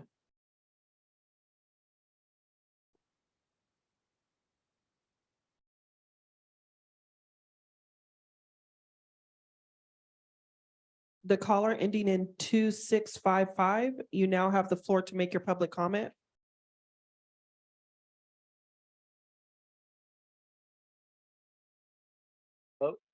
Yes, we can hear you. Hi, my name is Joseph, and my wife and I have been a resident of Seaside for over 10 years. I just want to say I received the public hearing notice from the City of Seaside regarding the proposed improvement of projects at 7 Harcourt. And I also received a separate letter from two women named Miss McCormick and Miss Mancini from my neighbor on Hilby Street. And I've gotten to know the owner of 7 Harcourt and his dreams to build this beautiful home for his family. He is a gentleman and a wonderful addition to this community, and I look forward to having him as a neighbor. I'm extremely disappointed these two women are walking around the neighborhood trying to deny his project and sending out letters falsifying his character by saying he's a peeping Tom, for example, as they just did, by saying he was forced to leave by surrounding neighbors and the neighbors must come together to keep him out. These two ladies are making false claims about Mr. Lee, and they should be embarrassed. And I hope the commission takes this into consideration when hearing public comments. Again, it's so disappointing. The proposed two-story building more than conforms to the surrounding area. Look at all the homes on Mescal Street. They are either 2 stories or they are stacked right next to each other. If concerns are of privacy or the losing of views prevented a project from being approved, then no homes would ever be built in this area. Also, I never heard of a new home being built that would decrease property value from surrounding homes, especially when the home that he's rebuilding is already burnt. Last time I checked, only burned down homes that are vacant will decrease property values. I also want to voice my full support of the proposed rebuild of the residents at 7 Harcourt, and it is very obvious that this new project not only conforms to this area, but also increases everyone's property value. We are excited to have this project approved and have this new home revitalize the area. Thank you for your time. Thank you. Thank you for your comments. The caller ending in 7541, you now have the floor to make your public comment.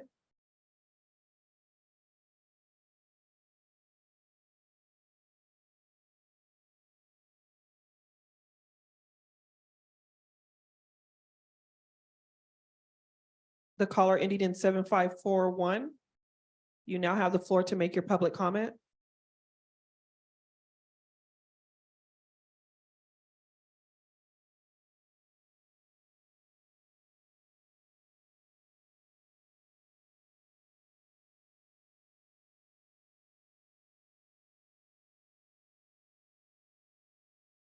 The caller ending in 5338, you now have the floor to make your public comment.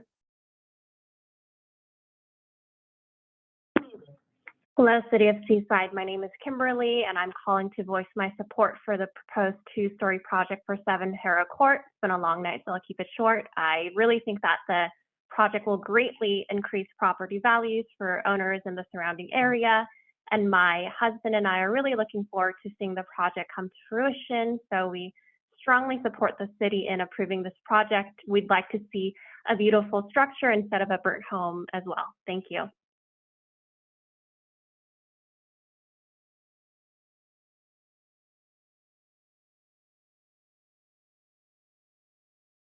The caller ending in 9215, you now have the floor to make your public comment.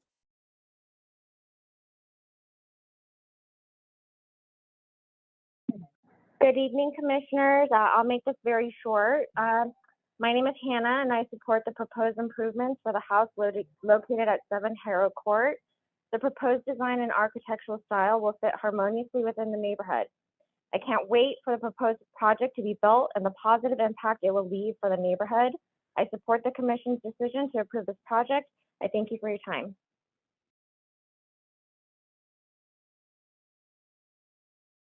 Thank you for your comments. The caller ending in 7541, if you want to try again to unmute to make your public comment.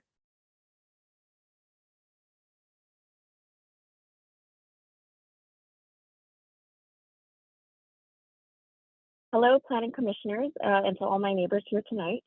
My name is Caroline, and I wanted to mention that I am in full support of the proposed two-story residential project located at 7 Harrow Court.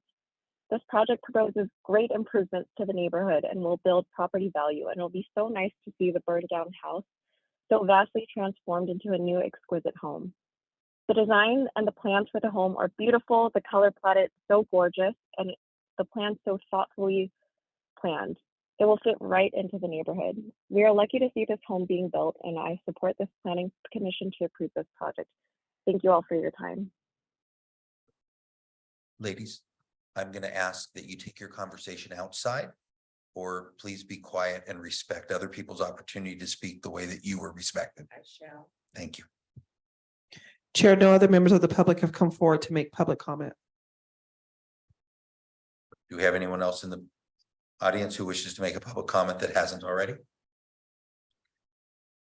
Seeing none, we're going to go ahead and close the public comment period. We're going to bring it back to this panel. As the chair, it's normally my role to speak last and wait till everyone else has spoken. And I know last time I did and I spoke first. I'm going to do it again this time because I think it's important to provide some context. Property matters, real estate and land use matters can be very emotional. We recognize it. I want to first and foremost say we have heard everything that's been said here. We respect your concerns, right? We are not a heartless body that acts apart from that. But our charter is very particular. We are a volunteer board and we don't make laws. Those are made legislatively by the planning or by the city council. We are appointed to follow the rules that are already in place by your elected officials. So the zoning code, it gives us the guidance on what is or isn't allowed. And we have to do that impartially and treat everybody equally. That's what's put upon us. And so when we mentioned before, we know views are important. And yes, they do add value to properties, but we are not allowed to consider the protection of private views in the approval or the denial of a project. That's just not something legally we're allowed to consider. Because if we protect one person's view, especially in a city where we have a slope and there's a terraced effect, if one person can't put a second story on, then every person behind them can't put a second story on. And we run into a domino effect of everyone's property rights are denied. And so we balance as best we can the property rights of each individual homeowner. And a homeowner has a right to improve their property, while there isn't a legal right to protect a private view. And we have to weigh that out. Not that there aren't legitimate concerns that are raised by folks here, but that is how we have to perform our duties according to the way that the law is written that way. So when we make a decision, it's not personal, even though it may feel so. And that's what I think I want to preface all of our discussion this way. That said, we're going to bring it to the commissioners, and all of us will have an opportunity to speak or to ask questions of staff or anything else that may come up. Okay. I'm going to start with you, Mr. Owens. Sure. I've sat on this board for many, many years, and it is very heart touching hearing people talk about their homes. But as Mr. Silva said, our duty as plan commissions is to go by the code that is presented to us by the city council. And when we look at the houses and the sizes of the lots and stuff like that, we take everything into consideration, but it comes down to the code. The code is what gives everybody the same fair place in this surrounding right here. Because please hold your comments. It's tough for us to listen. It's very heartfelt. But a lot has its set preferences when you buy it as the man that's putting this forward. And it is our duty to look at the code and go by the code. And unfortunately, there is no view law. And so we have to go, is this legal on this size lot? And that's all I can say to this. You know, I've left this and had people very nasty to us. And here we are, we're donating our time here. We come week after week, month after month, year after year. I sat in Mr. Silva's spot as the chairman for many, many years. And there's tough decisions to make, but we can't base them on feelings. We have to base them on the code. Thank you.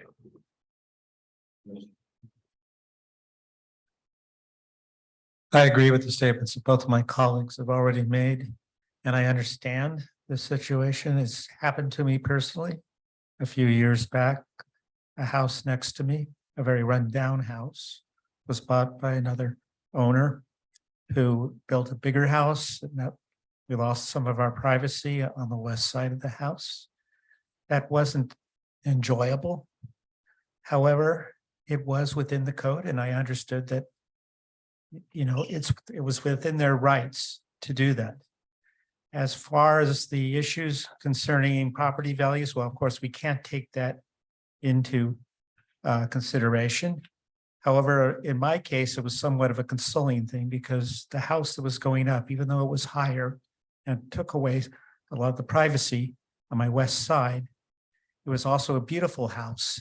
It was replacing a house that was very run down. It was something of a hovel. And probably property values, I haven't checked, but I'm sure it did not affect the property values to have a nice looking house next to mine rather than a rundown house. So in concluding, I do understand where you're coming from, but you have to understand also that the code is the code and we must follow the rules. There were just a couple of specific things I wanted to address in case you aren't aware of these things. The question of the owner's potential building of an ADU above his garage came up. That is a state mandated situation. The legislature in their infinite wisdom has decided that they're going to solve the housing crisis by essentially taking cities' rights away to regulate ADUs. So we're kind of stuck with that. I have personal knowledge of how disruptive that can be to a community, but that is the law. So please don't be upset with your neighbor because he wants to put an ADU on there. It's perfectly legal and in fact is mandated by the state. There were a couple of comments that concerned me. They were very extreme. I understand the emotions and I understand what's going on, but I do want to bring back a couple of comments. Our peace and privacy will be destroyed. Our privacy is gone. This, even though it conforms to the code, is an abomination.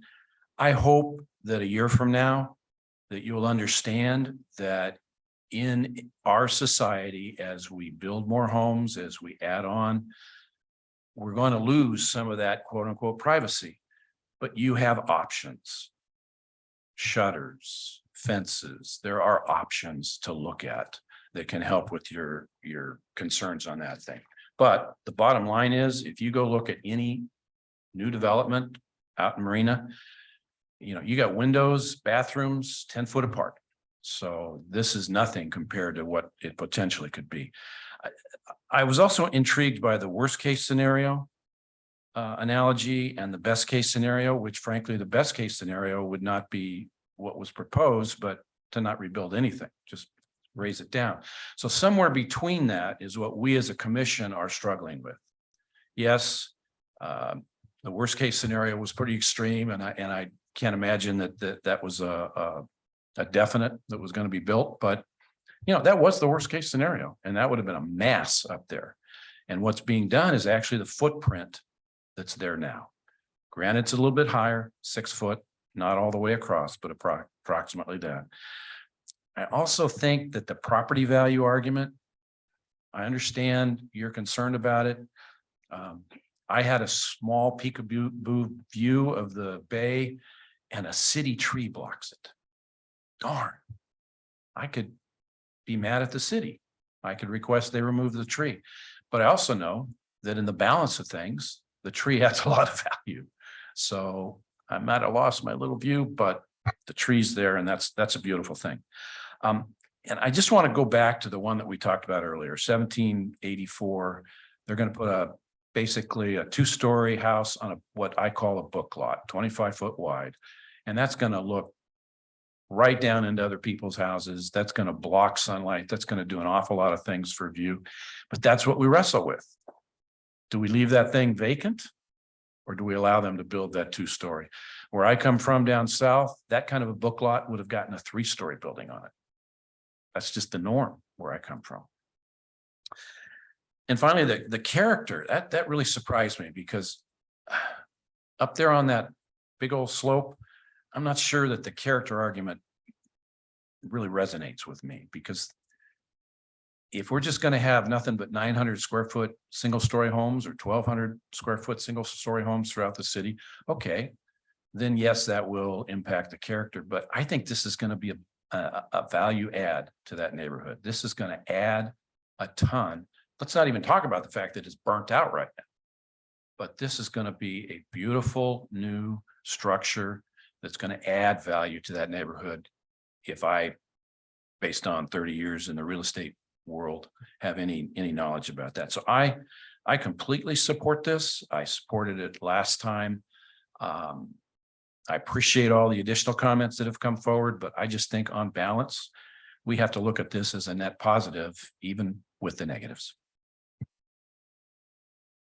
Wow. Commissioner Evans, I can't compete with your well said. Well, I agree with all the commissioner here. We're here to follow the rules and the codes of the city. And this project exceeds all the required setbacks, the city codes. So I have no issue with this project. Okay, so it's back to me. I would like to just make a couple comments now more specifically, because before I was a little bit general. And speaking to some of the comments that we had before. And I know Mrs. Mancini thought it was unneighborly that the owner had a no trespassing sign on, but I'd like to remind everybody that there was a homeless encampment on the property for a long time. And I think that the no trespassing sign may really have been to deter trespassers, not to be unneighborly. The other piece of this is you've got a neighborhood of homes that are mostly more than 50 years old. And the truth of the matter is that there's progress being proposed. And yes, progress may be different, but there's progress being proposed. And one of the things that we're going to see is perhaps a bigger home on this lot, but also a newer home with newer features, with very attractive architecture. The color scheme, the finishes, they're beautiful. And I know that the argument keeps being made that property values will be diminished, but the truth of the matter is when there is regentrification, even though that comes with some negative connotations, new investment in real estate in a community only adds value to the community. This is now going to be perhaps the biggest and the most expensive house in the neighborhood, but that will raise the values of all of the surrounding homes, even if it has some short-term impact on some of the views and things that do happen up there. I would point out that this is the kind of lot that is built to support a larger home. I live in a neighborhood with homes that are all 25 to 4,000 square feet. And they are on lots that have 5-foot setbacks. And it's considered a crown jewel neighborhood in the city of Seaside. So I find it a little interesting that that's the case, while we also are debating a large lot with 20-foot setbacks, 9-foot setbacks, 35-foot setbacks. And interestingly, in my lot, my neighbor directly above me is probably 30 feet above me and looks straight down into my backyard. And that is characteristic of the neighborhood, especially when we have grades that change and terrace throughout this. My family's been on the peninsula since 1907. I've raised my family here. I care about our community. And there is always a balance between the individual property rights and the housing needs that we have in our community. I know that there are always going to be people that are not happy with the decisions that are made in their neighborhood. Before you go, I'd like to, I was hoping you would. We're not allowed to talk to each other. No, I was, more concerned about the color than you are our concern. okay, so This I'm sorry. We'll take our appeal. I was inviting you to stay because I was going to say something that might be pertinent to you. I wasn't inviting you to criticize us on the board, but if you were interested, I was going to suggest something. That's all. I just saying you might not want to leave. The one place that I have a legitimate concern, and because of the grade change and because of the views from the windowed areas in the master bedroom down to your house, and I recognize that. That's a concern. It's not something that we are obligated to deny a project over. But I think it would be a very neighborly thing if the applicant would be willing to plant some trees along your fence line that would help to block that sight line and create a little bit of a privacy buffer. There's 22 feet of space there, and some trees along that could help to make the impact of their home not as severe. We could ask that be added as a condition of approval, and I doubt that the applicant would resist it. That doesn't address all of your concerns, but I do want to let you know that we look for compromises where maybe there can be that are within our purview. So that said, I'm going to put that on the floor for our commissioners to consider as we consider the approval on the project. Yes. I agree with a lot you say. I live on the terrace of Seaside. My neighbors look right down on me. I did just what Mr. Silva said. I planted hop seeds, my orms and such to give me my privacy from the people above. There's always a way to work it out. I know that we don't own the next piece of property. That person does. And so it is very touching, but we can get our privacy with vegetation. Thank you. That said, is there any more discussion up on our panel? There's no more public comment period at this time. So thank you. So it's up for us to consider, and we have the opportunity to entertain a motion for this project. And then I've suggested one idea, whether we would want to include that as a condition of approval, or give staff instruction to do something like that. I don't think we would get pushback from the owner on that. I don't think I'm out on a limb on that. So that's something we could consider. But with that said, do we have a motion? I was gonna say, well, any comment before, or do you want a motion first? No, we can continue to discuss. I think that's a great idea. I just don't want to tie it into this approval, just Sure. because I don't feel comfortable mandating that, especially when the neighbors have their own options as well, you know, which Sure. John addressed. That's my only thought. And my thinking was, if we give it as a condition, but it's on the owner's property, they can pick the species and they can manage the size, they can trim it. So if they want to look over the top for their views, they still can, but they can have the privacy from the neighbor. Whereas if the neighbor puts it in and controls it, then the owner doesn't have any say over it. So the owner might actually prefer it to be on their property with something that they control. So just a thought. Can we raise this as a with the other? Can we bring that comment back? Okay, is that something that you would entertain? Yes, so, following with the commissioner. Why don't you come forward so we can get you, on audio? Would you entertain a condition that you work with staff to put some planting along that side to help create some privacy into their bedrooms and bathrooms and so forth on the neighbor on the west side? Absolutely. So I was planning to do that anyway. And to Commissioner Evans, I would like to separate the condition from the approval. Again, I was planning to plant plants anyway for my own privacy. But yes, it's something I'm willing to work with staff to planting vegetation anyway for the project. Thank you. Thank you.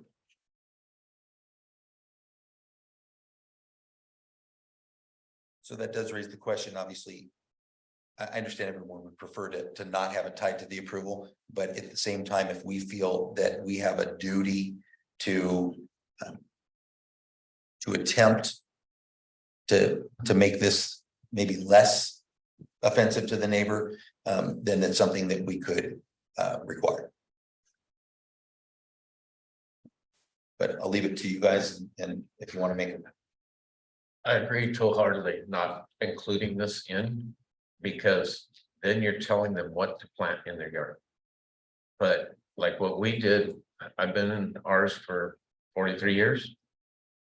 I had my neighbor call me one time and tell me my cat was in my backyard running free. And, you know, but over time, we planted everything. Now we have a nice private backyard. The neighbor above, and I mean, they're right on us. He's 20 something feet back. My neighbor is 7 feet back from the edge of the hillside. No, I'm talking to the broom. Oh, I remember, yeah. Just confirming. But like I said, we all can plant what we need to in our homes to give us our privacy for a window or whatever it may be. So I know this is very tough. And it's hard on us too. It's very heartfelt listening to people talk about their homes and stuff. But we took a position to follow the code.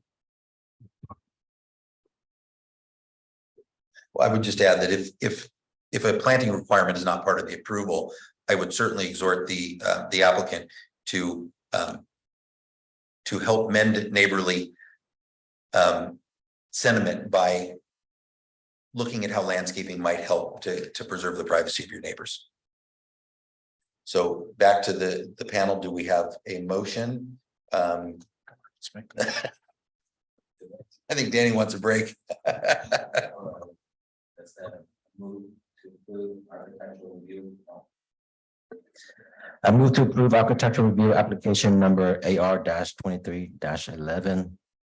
Located on a 14,586 square feet parcel at 7 Harold Court. That's subject to the resolution attachment 1 and project plans exhibit A to attachment 1. I second. Oh, third. We have a second and a third.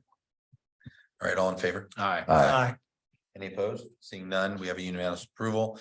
An appeal may be submitted in writing within 7 calendar days from the date of this meeting. The appeal shall state the pertinent facts and the basis for the appeal and shall be accompanied by the required fee. The planning commission appeals to the city council shall be submitted to the city clerk. That said, we're going to move on to item number 7, which is reports from commissioners. Do we have any reports from the commissioners? No, just my usual question. Also, did you make note that, and I didn't put them up to it at all, but did you make note that at the last council meeting that people were concerned about the students having to schlep through the sand? So any updates? Yeah, so the conversation is that we're gonna look at that as part of the Monterey Road Improvement Project, and no decision's been made yet as to whether it will be included in that, but that's been conveyed and they'll look into it. Bifurcate it and just do it. I have a question. Those of us that travel up LaSalle and Ord Grove Avenue, at a certain time of day, is there any way we can get crossing guards? So that the traffic can flow, can kind of move from sitting to where they're clear back onto Fremont Street? Because we can't move forward because they just, the stream doesn't stop. And if we could somehow do something to, I mean, we did these bulb outs that made roses, to me, worse, but that's just my personal opinion. But we need to find a way to make traffic flow at 3:30 in the afternoon on certain streets that some of us just want to get home after a long day. Thank you. So just to paraphrase what you just said, to make sure I'm taking my notes correctly, is wondering, this is for LaSalle and Ord Grove in the afternoon. there's too many cars and essentially there's such a steady stream of cars that people can't get in. No, it's the students leaving and the stream can go clear from Seaside High, clear to Fort Road. Okay. So it never stops. You're sitting there trying to go forward and to me, it's not safe. Because, some people just give real answers. Yeah, they swing around. We have a crossing guard at the top of Co. At the middle school, and there's probably a fraction of the number of students that come across there, so that's interesting. The guards and employees, I think, Steve, is that correct? Mhm. Probably have to. School district. I'm just looking at them, this whole thing and where we're redoing our roads and the bump outs and so on and so forth. If you go up to the charter school on the 7th, when they're double parked out into the street and you have to go out into oncoming traffic in order to just proceed down the road. Now, thankfully, the police have started doing something about this. And it's a double yellow line. If you cross it, you went to court, you'd be found guilty. Because you aren't allowed to go over them. And so I'm just. At a certain time of day, we need more participation from the school. I mean, granted, they've got the best roads in front of the school. And I won't go into that again, but it's a shame that they stop. Our own fire department has one of the worst roads that they have to pull out on. Why, I don't know, but anyways. Here's my thought is if we could get crossing guards, we could make traffic flow through a lot more safer than a bump out. Okay, I mean, traffic is, not what we do over in planning, but I'll try to get some follow-up and information and at least let you know what's going on. Like I said, if you look at it, you'll see when these people get all wild and all of a sudden whip out to the side and race out and chances of hitting a kid is very good. And I've seen that in the summer, taking my own child to school, I saw a kid get bumped and shot into the air. And why? Because somebody didn't like everybody slowing down for the kids, whipped around and moved around, and that's what's happening in Rovers. On those two areas. Any other reports from the commission? All right, we'll move to item number 8, any reports from staff. You had asked a question about the auto mall. Are you able to provide any feedback?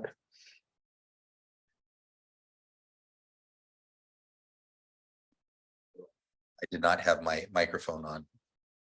We moved from item 7 to item 8. Good evening, Commissioner Sherry Damon, City Attorney for Seaside. And I think Chair Silva and I spoke very briefly about some of the auto mall issues. There was a former exclusive negotiating agreement at one point for a luxury auto mall to the north in some of the former Fort Ord lands, but unfortunately that negotiating agreement expired. And the city has to go through a different kind of process now because of the state. I think I heard infinite wisdom being thrown around earlier tonight, but the state has changed the Surplus Lands Act, so we cannot even negotiate without surplusing that land. So we can't even talk to a developer about that. And with respect to the existing auto malls, there's no pending projects that I know about so far. I can tell you that in the new general plan, that is our new employment center. So if the auto dealers choose to do something else or go someplace else, hopefully they don't, but if they do, those areas are targeted for a more robust and diverse employment opportunities in there. So a little diversification to our employment base in the new general plan, or at least allowing for it. So does that answer your question? Well, and the question I had, and I think I addressed a little bit with you offline, but the question I had was that I had spoken to a former neighbor of mine who was an auto dealer, and it mentioned that they had moved on from the city of Seaside to another jurisdiction because their requests for an extension were ignored. That was the way it was presented, and so they said, Seaside lost because we're negotiating elsewhere now because we wanted an extension to the negotiating rights agreement. And the city let it expire without engaging us. And I will just say engagement on contracts is a two-way street. It's a two-way street. And I think by the time that particular developer contacted, at least when I became aware of it, the agreement had long expired. So there was no, at that point, I can't put the horse back in the barn with the Surplus Lands Act. I have to go through a whole process before I can even open that discussion again. So that's it. Thank you. Thank you. Any other reports from staff? Nope. Okay, so we are at adjournment. This was a long and a little more trying evening. It's always hard when we have our citizens who are not happy with the outcome, but unfortunately, there's two choices and whoops, there are two choices and we have to follow. Thank you, Chair. I make a Actually- motion to adjourn. Oh, actually, I would say one more thing. So, as you may recall, there were 3 hearings that we had at the last meeting that were improperly noticed. And so the Seaside Market project is scheduled for the next hearing on August 23rd. The applicant was not available to come to this meeting, so that's why it wasn't today. I just wanted to see if we had a quorum for that date. For August 23rd. I don't see why not. It's a regular meeting, not a special meeting. I'm available. Good. Okay, now you want to make your motion? Right. I make a motion to adjourn. All in favor? Or do we have a second? All right, all in favor? Aye. All right, let's hope we don't get